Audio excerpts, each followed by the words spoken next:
International yoga day પર Gujarati speech. મિત્રો, આ સ્પીચ તમે સ્ટેજ પર બોલશો તો સ્ટેજ તાળીઓના ગડગડાટથી ગુંજી ઉઠશે. આ શાનદાર સ્પીચની રજૂઆત કરીએ. ડોક્ટર કહે દવા લો, ટ્રેનર કહે એક્સરસાઇઝ કરો, પણ યોગ કહે મને અપનાવો, બધી સમસ્યા દૂર થઈ જશે. મિત્રો, આજનો દિવસ માત્ર ઉજવણીનો નથી, પણ જીવન બદલવાનો દિવસ છે. માનનીય મુખ્ય મહેમાન શ્રી, આદરણીય શિક્ષક મિત્રો અને મારા પ્રિય મિત્રો, હું દીપા પરમાર આજે ઇન્ટરનેશનલ યોગા ડેના આ અવસર પર તમારી સમક્ષ થોડા વિચારો રજૂ કરવા માંગુ છું. શાંતિથી સાંભળવા વિનંતી.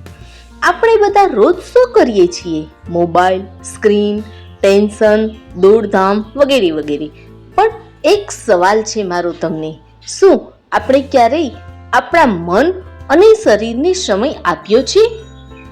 સાચું કહું તો આપણે બધા બહારની દુનિયા સાથે જોડાયેલા છીએ, પણ પોતાના અંદરના વિશ્વથી ખૂબ જ દૂર થઈ ગયા છીએ.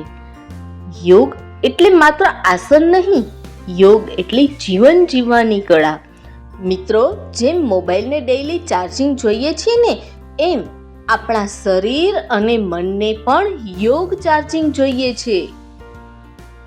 કોઈએ સાચું જ કહ્યું છે, શ્વાસમાં શાંતિ, મનમાં પ્રકાશ. યોગ છે જીવનનો સાચો વિકાસ. દેહની તંદુરસ્તી અને મનને આરામ. યોગથી બને જીવન સુંદર અને શાનદાર.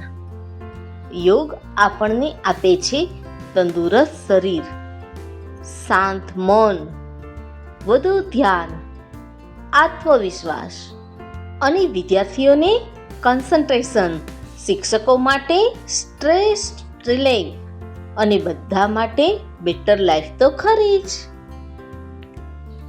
થોડી પળો પોતાના માટે રાખીએ, શ્વાસ સાથે શાંતિને ઓળખીએ, યોગને જીવનમાં સ્થાન આપીએ અને ખુશીથી દરેક દિવસ જીવીએ.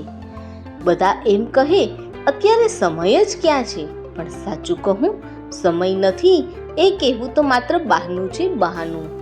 મિત્રો, સાચી વાત છે. યોગને આપણે પ્રાથમિકતા આપતા જ નથી. માત્ર 10 મિનિટ યોગ, હા માત્ર 10 મિનિટ યોગ તમારું આખું જીવન બદલી શકે છે.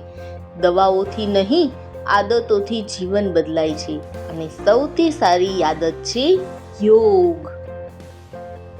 ચાલો આજે માત્ર વાતો નહીં કરીએ, પણ એક સંકલ્પ પણ કરીએ.